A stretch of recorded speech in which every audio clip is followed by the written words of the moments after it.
Hi, I'm Sarah Johnston, and I'm the founder of the Briefcase Coach. Now, people ask me all the time, they say, Sarah, I haven't written a resume in maybe 10 years, perhaps since B school. What's new? What do I need to know about resume writing? Well, I have the answer for you today. I'm going to show you what a modern resume looks like, but I'm also going to take you back in time, all the way back to January of 2013. I actually found on the internet the executive resume book for the MBA program at Kellogg. As you know, Kellogg is one of the top 5 executive MBA programs in the United States. And, back in 2013, they were putting together an e-resume book of all of the graduates of their program. And so I pulled up a resume from the resume book, and I can assure you that they all look like this. They're all, Times New Roman font, perhaps size 9 or 10, all squished on a page, and lots of text chunks and pretty dense. Now I'm going to show you a fake resume that I wrote for you. And this is what a modern resume looks like. As you can see, it's quite different than the resume sample that you saw from the Kellogg book 10 years ago. There's a lot more white space. There's some shading and some more design elements. Because here's the thing, we know that people have shorter attention spans now than they did before. And a lot of resumes, they say estimate 40 to 60% of resumes are read on an iPhone, which is a 4.5 to 6.5 inch device.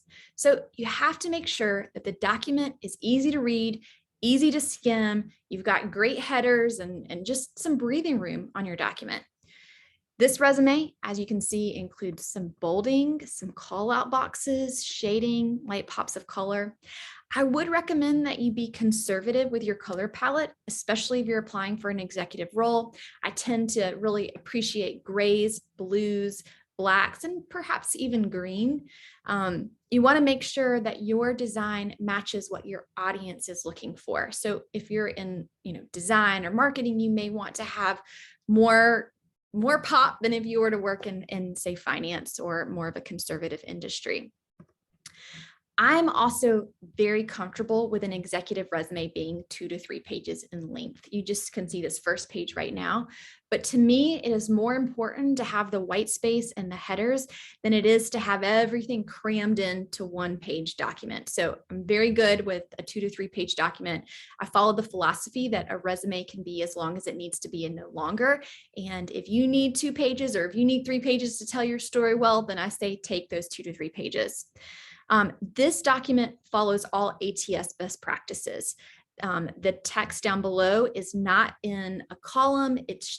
We took advantage of shading when creating this, and shading is very, it works well with an applicant tracking system, and it's something that we would recommend you do. Also, make sure that when you're crafting this document that you don't put important information like your contact information or your header in a header at the top, because that may not be viewed or read by the applicant tracking system. You want to make sure that you put all of the important information in the main body of the Word document. I hope that you found this video helpful. I'm happy to answer questions that you have about executive resume writing. You can put them in the comments section and I'll be checking periodically. Or if you're interested in having someone write your resume for you, feel free to visit my website, www.briefcasecoach.com. We have worked with executives all over the world and would be happy to help you tell your story. Thanks for checking this out.